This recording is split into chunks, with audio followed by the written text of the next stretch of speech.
You know what is right and wrong. Addabani Rabbi fa ahsana ta'dibi. Itu hadis ya. Maknanya dalam doa Rasul tentang pendidikan itu, perbaiki adab aku. Ya. Jadi itu yang penting.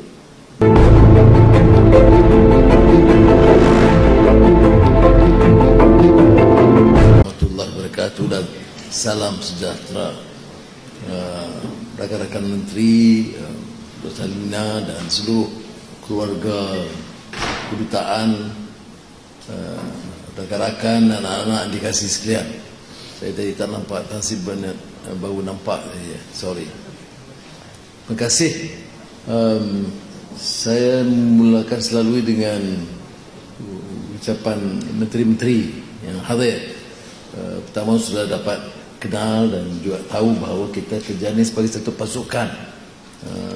Selalu orang sebut ini tugas dan peranan menteri, tapi tidak tepat sebab kalau tidak kerana persiapan awal, Maeda, Matrik, Kementerian Luar, Kedutaan, kemudian dengan menteri berkenaan, maka kehadiran kita itu tidak akan bermanfaat sepenuhnya.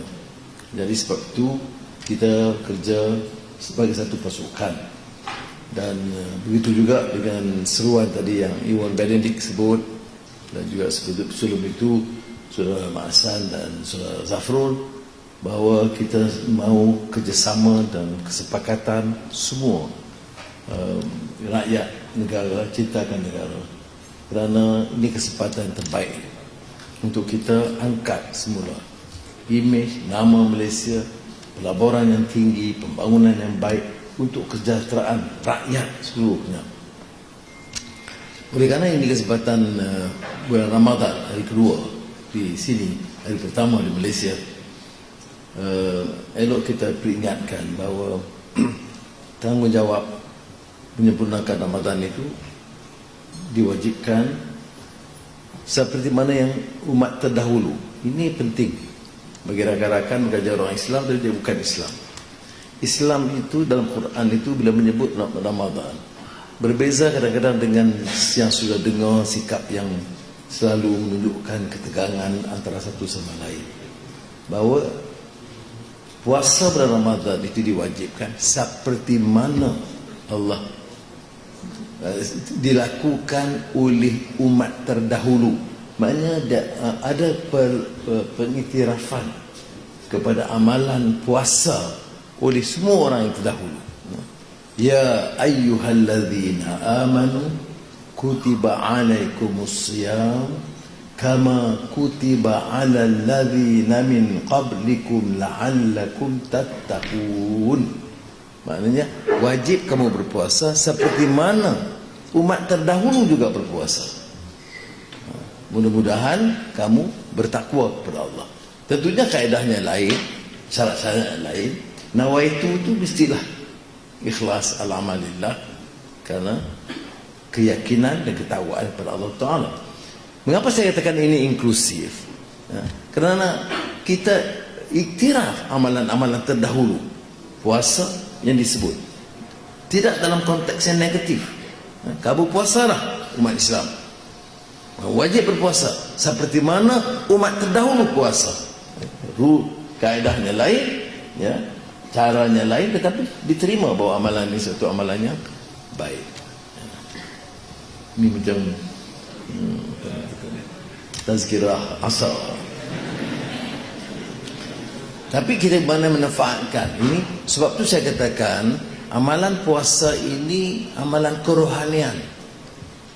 Ulama mengupas ia ini sebagai suatu tarbiyah ruhiyah, pendidikan rohani, supaya diangkat martabat manusia itu, nilai keinsanan dia, dan supaya dia lebih baik, lebih berdisiplin. Tidak siapa yang boleh mengatur, tidak boleh siapa yang boleh menentukan bahawa dia itu betul-betul puasa atau tidak. Itu saya gurau dengan Zafrul, puasa betul-betul. Tetapi yang menilainya kita sendiri, dan tentunya Allah mengetahui. Ya. Itu sebab melatih satu disiplin, dan diwajib kepada semua. Tidak ada pengecualian. Kamu alim, kamu profesor, kamu duta besar, kamu boroh kasar, itu diwajibkan ke atas kamu. Mudah-mudahan bertakwa, tingkatkan ketakwaan.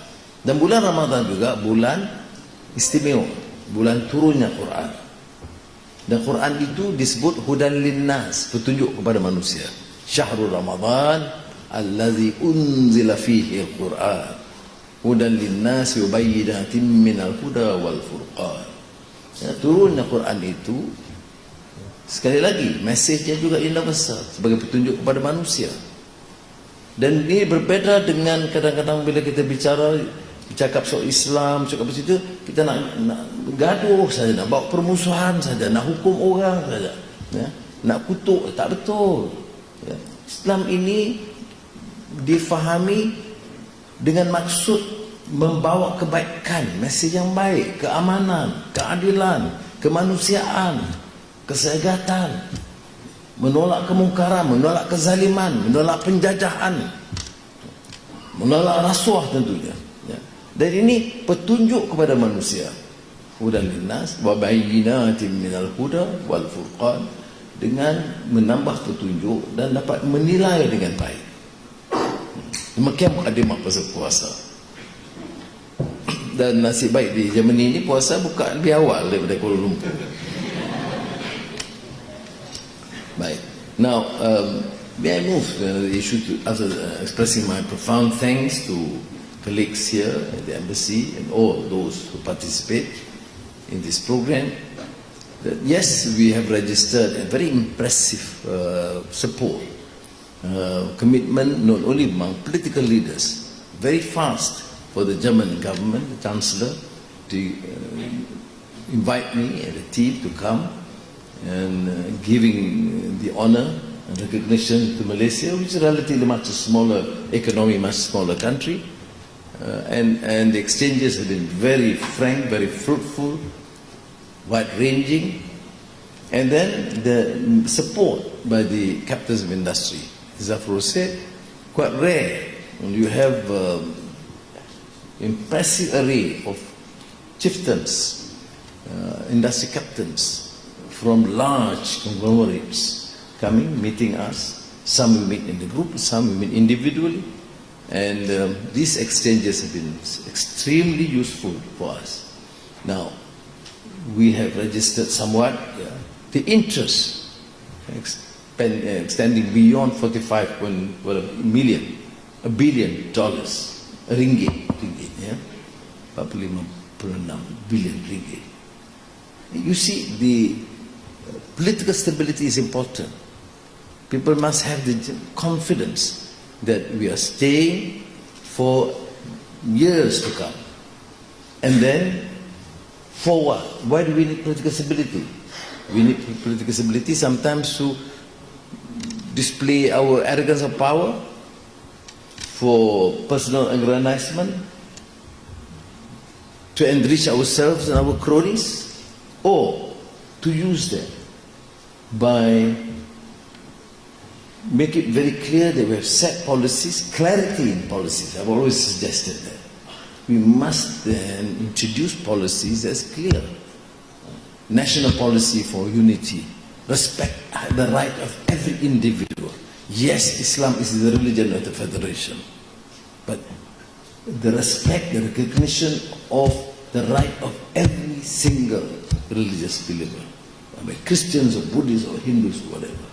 Similarly, the Bhumiputra is accorded special privilege because of historical contract, social contract, etc. But notwithstanding that, the spirit of unity, the compassion, the humanity, and the citizenship would insist, dictate to us that we must recognize the right of every single citizen to be showered with affection, with recognition, with rights. Only then the country can survive as a united force. So I am pleased to say that at least we have embarked on this journey. Is it easy? No, it's not easy. It's tough because we are confronted with contending forces. Some use race, some use religion, some use tribe and provincial appeals. Yes, we have encountered this problem. You find the growing rise of fascism here in Germany and in Europe and in the United States. You have religious extremism throughout the world. And we have therefore the clarity of policies and the courage, the tenacity and the courage to pursue our agenda. Okay? And that is to my mind very, very critical, not only for this generation but for the future of this country. Now, with this, you elicit support and then generate interest. That is why it is quite easy for us now to engage with capitals of industry. And notwithstanding, I have always said, and I would reiterate, we say we are fiercely independent. We are proud as Malaysians and we maintain our right to decide for ourselves, to protect and to defend our right, and also to serve and decide what is best for our country and our society. Then we will pursue this agenda. But I'll say, Alhamdulillah, we have seen so much support. In terms of investments, cumulatively, the United States is the largest investor in Malaysia. But now, in the last many years, growing interest from China. It takes a major role in terms of investments and development in Malaysia. Now Germany has somewhat come forward. They have a long tradition in history of Malaysia, but this renewed interest, we have never seen before, from the president to the foreign minister to MPs from Germany coming visiting Malaysia. But now they're quite aggressive in their foreign policy stance. That's why I choose to respond. Many things we agree, but we choose also to politely disagree. For example, in our relationship to China, most European leaders or United States or even Australia, they tend to ask me why is it that I happen to be very close to China, because to me it's an important neighbor. They invest well and we don't have problems with them. So don't dictate to us what is best for us. We decide for ourselves and what is best for our country. On the issue of Gaza, okay, I will thank Chancellor Scholz because of the latest position, calling for ceasefire, immediate ceasefire, and increase humanitarian assistance. But you know, when it comes to questions, they always say 7th October Hamas, 7th October Hamas. So I had to state my stand on behalf of the Malaysian people that not one day or one incident to be considered, because the issue of Palestine, well encapsulated in these writings of Edward Said, the great political scientist, is the politics of dispossession, meaning since 47-48 Nakba, when so many Palestinians were chased out from their land, and they continue to grab in the issue of settlements. Land is plundered, women killed, babies, and continues almost on a daily basis. You don't expect, therefore, for citizens, people not to respond. That is a problem. Okay, we can condemn any sort of violence, but do not erase the 60 years of history. So, people also say, no, we don't be too strong to defend these issues because some leaders do not like it. And I say, I represent my people. I'm a proud Malaysian. I want to represent Malaysia and serve what is best for Malaysia. And Malaysia must remain an independent nation. Pragmatic, yes, we may have slight differences with Chancellor, but there are so many things in common, and we want their investment. We also continue to invest here in a smaller way, and we benefit immensely from their education, their technological know-how, and in a series of discussions, we said yes, we should do more, and to follow up the appeal by my colleagues just now, make full use of your stay here. Those who are here, all those residents here, initiate more activities, introduce Malaysia, promote tourism, promote investments, whatever you can, because the ambassador is effective, yes, thank you. But then, if we have hundreds here serve as our ambassadors, can you imagine what it means, the impact to the country and the future of our nation? For students, I must appeal to you, do your best, excel in your studies, remain committed to a cause, and in our exchanges with many of the captains of industry, they said, okay, good discipline, good workforce, but sometimes we lack that additional niche. We have good engineers, but sometimes in the top notch level, we still lack them. So if some of you need to pursue, to continue, we will of course encourage, and even if you choose to have initial exposure in some additional training, it is important.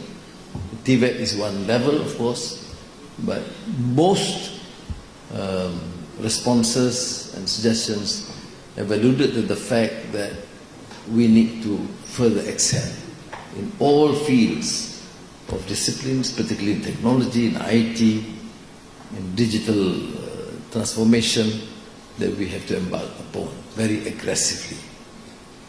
So, I'm going to end at that.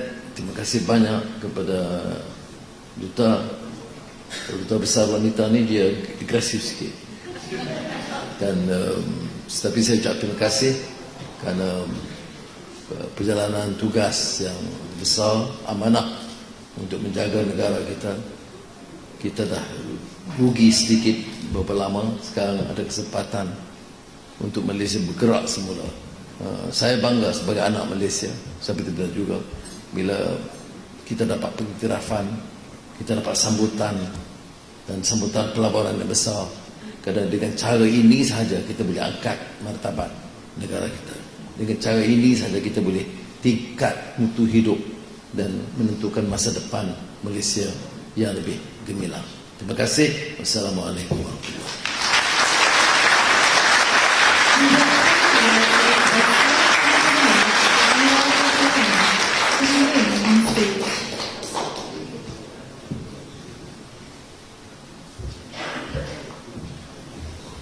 We will now continue with the interactive session by Yang Amat Muhammad, Prime Minister of Malaysia with Diaspora. Guests with questions may raise their hand and we will call upon you. Please state your name. When called upon, as a mini introduction for yourself. And please keep your questions short and precise. Assalamualaikum. Then we have a question. We have only one hand there. Sila, kemudian. Okay. So, boleh dengar ke? Okay, nama saya Ismara Dewi, Educator. Nama saya. Tak ada servis nampak. Hello, nama saya Nirmala Dewi, Educator. Saya Presiden Global Bersih, sebuah organisasi yang mempertabatkan proses pengujian luar negara. Izinkan saya untuk bercakap dalam bahasa Inggeris. Just a little bit of background. Semasa PRU ke-13, lebih kurang 7,900 rakyat Malaysia telah menguji dari luar negara, terdaftar sebagai penguji luar negara. Semasa PRU 15, 48,000 penguji pos luar negara telah berdaftar sebagai penguji. Ini menunjukkan satu pelonjakan 603%. Soalan saya pada hari ini untuk PRU ke-13 dan ke-14, rakyat Malaysia di luar negara menghadapi masalah kesulitan dan kami terpaksa berusaha gigih menggunakan masa, duit dan usaha yang paling banyak untuk mengembalikan kertas undi kita berbalik ke negara Malaysia. We don't have a problem with it, but it's not sustainable for us because we have students. And my question is, apa komitmen dari Kerajaan Perpaduan sekarang untuk memudahkan lagi proses pengundian bagi pengundi dari luar negara, untuk memudahkan kami mengambil bagian dalam proses demokrasi untuk memartabatkan demokrasi di negara kita. Soalan kedua, soalan paling mudah, kita sebagai rakyat Malaysia di luar negara kadang-kadang kami tidak pasti apa peranan yang perlu kami mainkan untuk pembangunan negara, untuk memastikan jadi peranan kami akan membawa satu perubahan untuk satu Malaysia Madani di Malaysia. Terima kasih. Terima kasih. Yang pertama, agenda kita reform, termasuk pilihan raya. Sekarang ini prosesnya itu terlalu rumit. Penduduk di Malaysia, di luar negara, termasuk Singapura, itu dah mencecah setengah juta atau lebih. Kita mesti permudahkan. Jadi arahan saya dari SPR, saya tidak mahu apa-apa alasan, cuma permudahkan, sama ada pengundian langsung ataupun letakkan beberapa center yang lebih banyak. Umpamanya kalau di Germany dengan Menteri, kemudian kedutaan dan pejabat. Kalau kita ada 10 tempat seluruh Jerman, kita akan mengundi di situ. Lebih cepat, lebih efisien dan lebih selamat. Jadi saya boleh bagi jaminan dan pilihan yang akan datang mesti ada lebih ruang.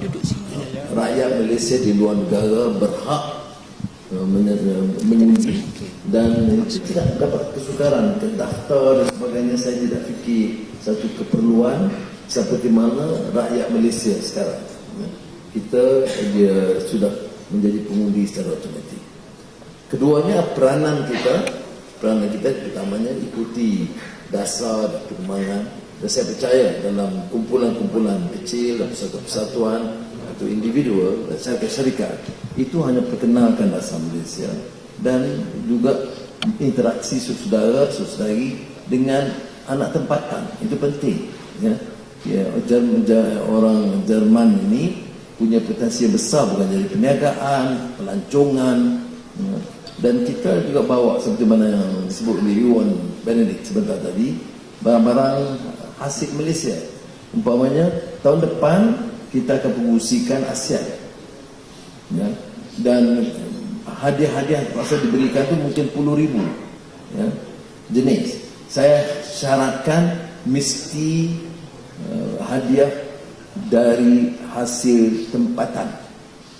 Okey. Maknanya dari Sabah, dari Sarawak, dari Kelantan, dengan maknanya hasil, baik songket, baik apa saja dari tempatan. Ini cara kita generate. Dan ini juga cara kita perkenalkan juga di sini, ya, tentang hasil-hasil kita. Semua kita itu duta. Semua kita juga ejen pelancong. Barulah negara ini boleh maju, kerana Jerman ini potensi yang sangat besar. Terima kasih.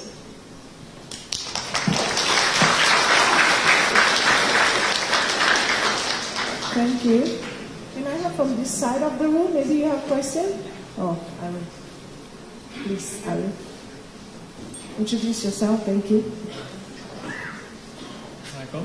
Nama saya Arif Amansyah. Saya advisor kepada Malaysian German Student Society.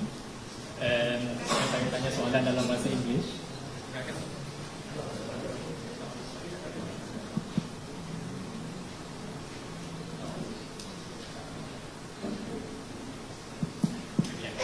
Nama saya Arif Amansyah. Saya advisor kepada Malaysian German Student Society. Saya akan tanya soalan saya dalam bahasa Inggeris, ya.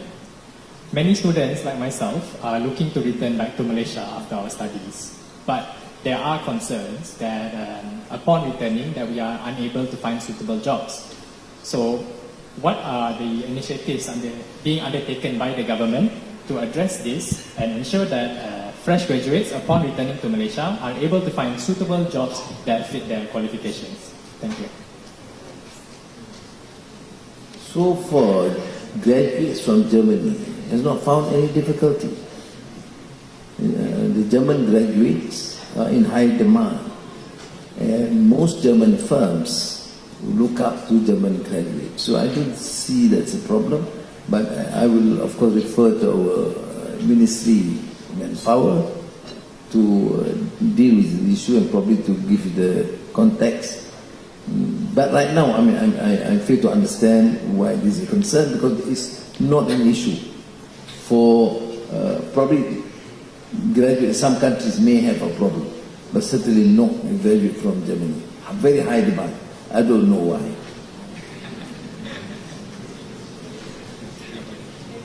Okay. So, please introduce yourself. Hello. Hello. Okay. Assalamualaikum and willkommen in Deutschland. Welcome to Germany. My name is Ronan. I'm an engineering student, but I'm also interested in education. So, I've noticed in your previous talks you referenced T.S. Eliot a lot and his distinction between wisdom and education. And the Malaysian Education Blueprint highlights the need for leadership skills. However, young people are growing up in a stressful world. The pandemic has shown an erosion of essential human skills. I say human skills instead of soft skills because they're not just nice to have, but they are central for each human being.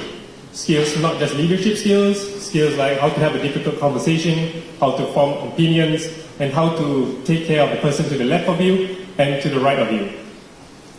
While it's impressive that 46% of STEM students, it is impressive that the number of STEM students have gone up to 46%, we cannot deny that 100% of these students are human. So, and the future leaders of tomorrow come from the schools we have today.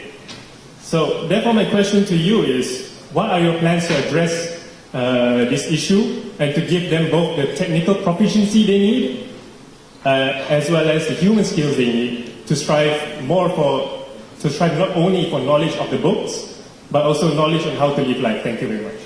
A very pertinent question. Because finally, the aim of education is of course the acquisition of knowledge. But it is not purely utilitarian.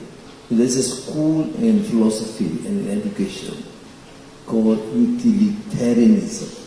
You study to become engineers and you think of nothing else.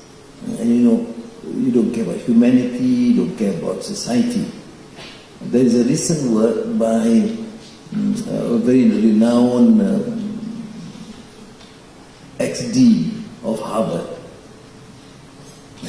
Excellence without a soul. Harry Lewis, yes. Excellence without a soul. A devastating critique of Harvard.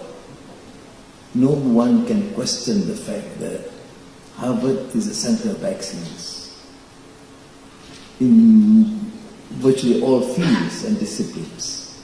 But his critique is that, yes, you have excellence, but you don't have a soul.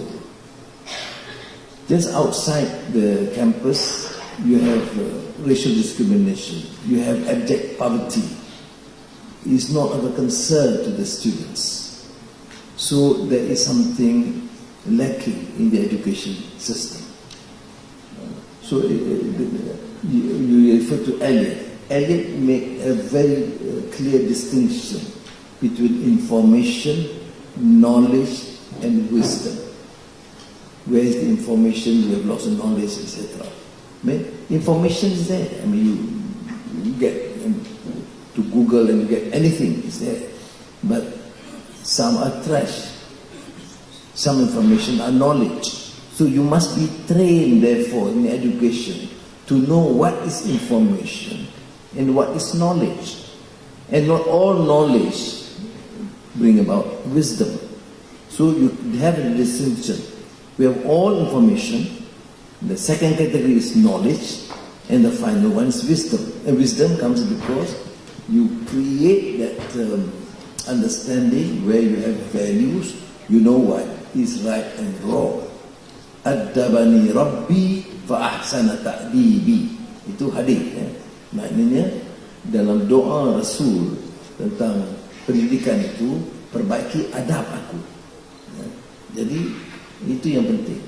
Jadi back to your question, we of course have to accept we have to focus on values and civilization, then we may lose out because in this society, energy transition, digital transformation, food technology, all requires new idea, new discipline, new technology, and you must not be left behind.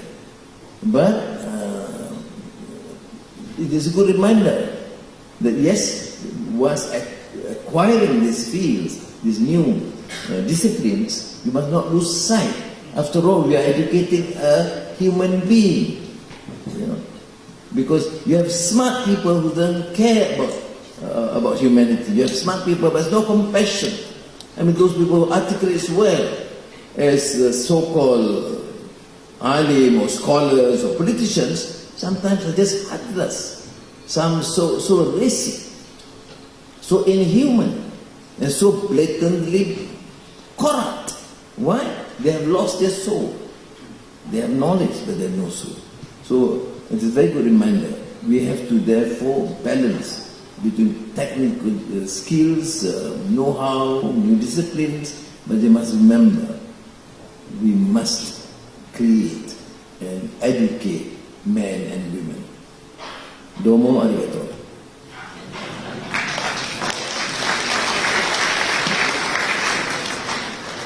Okay, you are the next. The Honorable Prime Minister Anwar, we're very proud to have you in Germany, and I also first want to thank your excellent team under the Ambassador. Has been a huge help in our new investments that we are doing in Malaysia, including Medtrade, and MITI and MIDA. I really want to thank you for your great team, and just to give you a bit of a insight of what we are doing.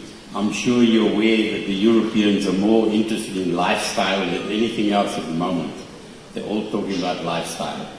So we're bringing the new business of recreational vehicles into Malaysia. That's caravans, motorhomes. And we have one of the biggest investors that we spoke to today, now Stubbart. They're coming in with a huge investment. And they're going to be building a factory to distribute caravans and motorhomes through the whole RCEP region, expecting this to be a business of over 100 billion euro within 10 years, a long distance for us to look at. Well, I sent it to MIDA chief who's here, which you can explain in detail. Yes, we've spoken to him about that. And I just wanted to especially ask you, how could your department help to get into Malaysia, throughout Malaysia as well, and with the lifestyle of setting up campsites and things like that? Because when these tourists come from Germany, for example, they're going to bring a huge amount of foreign currency and also exporting from Malaysia. I will assign immediately, the ministers here will assign immediately after dinner. We can talk to them and work out the details. Okay. Right? Right. Thank you. Right.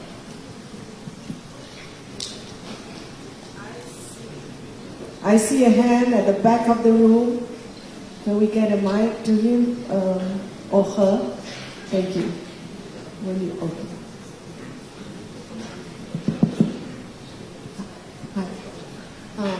My name is Wong Liwa. I'm a research scientist from the Technical University of Berlin. So I understand that it's of your interest to bring in talent, Malaysian talent, back to Malaysia. So my first question is, how do you actually encourage and promote responsible citizen science and responsible stakeholder engagement during all this social economic development? And my second question is, we are now together with the Ministry of Environment Malaysia. We are working on the scoping meeting for the special report on cities and climate change of the IPCC 7 assessment report. So my question to you is, what is the main issue Malaysian cities are facing right now? And during all this socio-economic development, have you thought about how to mitigate urban-rural polarization? Because we want to bring out cities, but at the same time, we should not forget villages. Thank you.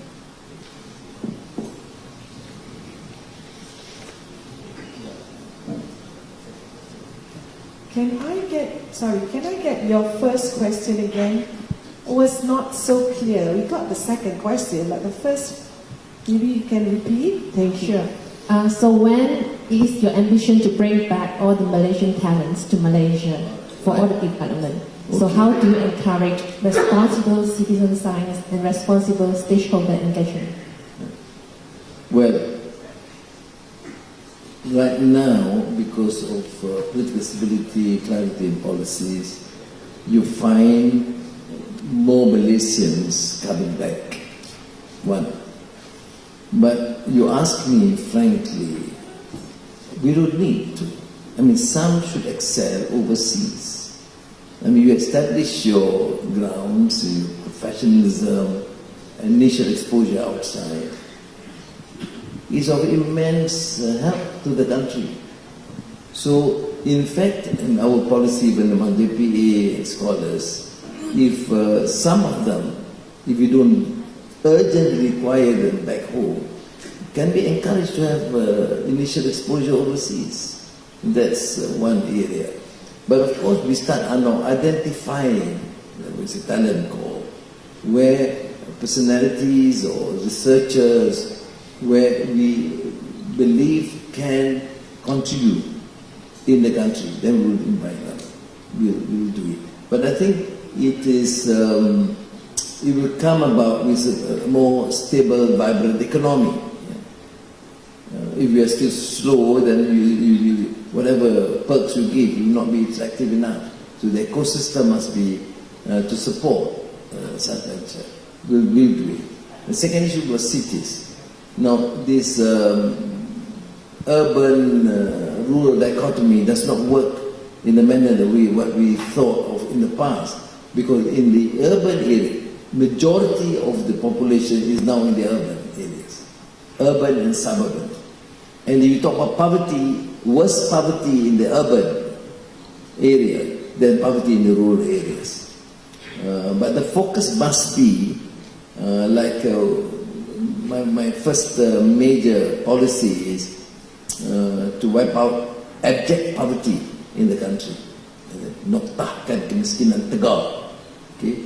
And that covers both rural, including rural heartland of Sabah, Sarawak, and the rural areas in Semenanjung, and urban poor. You'll be surprised that the number, in terms of numbers of poverty, those poverty-stricken areas affect mostly urban areas.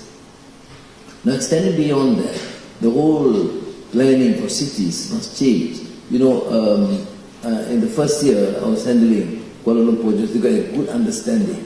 Then I realized why you have this so gross division dichotomy between the very rich elites and the poor. Why is there no concentration to help out? First, the poverty. Secondly, housing. Third, even the restaurants. Nobody cares. And majority goes there. So I've instructed the Dewan Bandar Raya to focus on this. So you have now more than 80 of these warungs and grais that has been vastly improvised. Clean water, sanitation, and better facilities. So these are, I think, issues that we have to address. Then the green lung. Okay. Then facilities, amenities for the general public. We have the best restaurants for the rich. We have the best spas for the rich. We have virtually nothing for the public.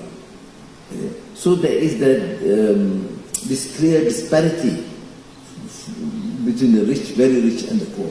So we have to address it to the best of our ability. At least for Kuala Lumpur, we have begun. And even the Minister for Housing is now embarking aggressively to address some of these issues. Green lung, cleanliness, better restaurants for the poor, for the majority, and public housing. Some public housing that we have around Kuala Lumpur has been built for the last 40 years, 50 years. And there's no change in this small, dilapidated little building, one-room flats. But it costs a lot of money. That's why, to my mind, economic vibrancy is critical. When you have the funds, then you can manage better. But right now, when I took over, I inherited 1.5 trillion ringgit of debt, 5.6% of deficit, which we have to deal with. You can't say this only an issue to be dealt with by the Minister of Finance. It is a common role of all of us to try and address. Because you continue to do that, then there will not be confidence by the investors. The investors know that in 1 year we reduce from 5.6% deficit to 5%. And this year we'll reduce further. So then there is confidence. No excessive borrowing, no additional excessive expenditure for the mega projects. Make sure the projects approve projects for the welfare of the people and general infrastructure that is required for the country. For the ports, yes. For the airports, yes. For what is clearly urgent program or project. Okay? Thank you. Why ask me difficult questions? You should ask some others. Okay, we can take one short question from you and maybe just one short question. One, and I see a hand at the back. Okay. Short question, please. Selamat sejahtera, saya Q, pelajar tajam MGPA dan juga Vice President Malaysian German Student Society pada tahun ini. Soalan, we students are the next generation in leading and developing the country.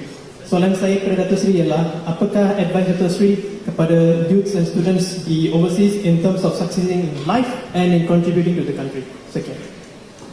Ya, saya ada kaitkan tadi dalam jawapan. Pertamanya tentunya cemerlang dalam pendidikan.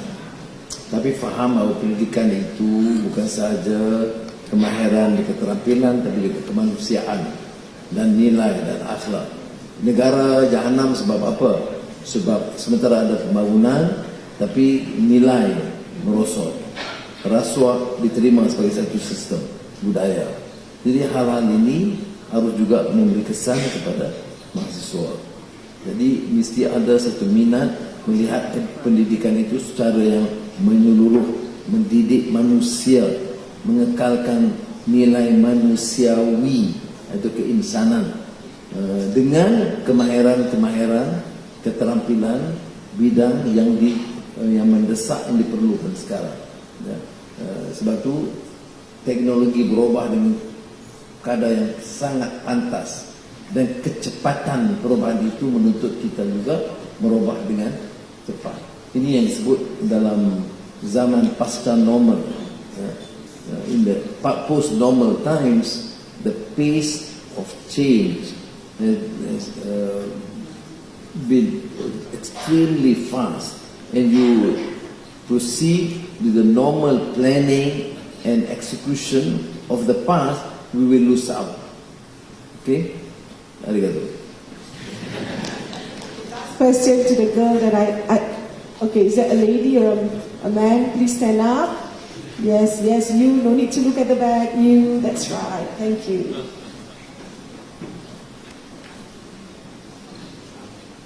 Someone holds for me. A very good evening. Selamat petang, Dato' Sri and Datin Adina.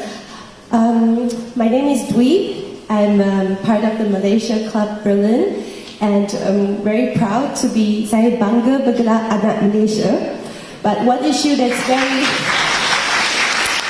very close to my heart is that saya sedih bila saya dengar lagu Saya Nak Malaysia because my own anak does not get citizenship.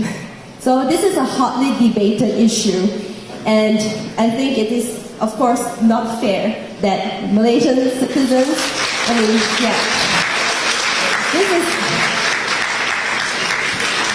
is brain drain. No, to cut short, you must follow the development in Malaysia. Yes, I know. Your question is now overtaken by events. We have announced that we are tabling the motion next week, most likely, because the issue is the parent. In the present constitution, for decades, parent means father. Yes. Now we realize that it's not right. Yes. So parents mean father and mother. Thank you for So that. that has been passed. My dear, don't worry, your baby or child My is two going to children. Two, okay, dua-dua lah, 20. It's done. Okay. It's already cleared by the cabinet. Terima kasih. Thank you so much.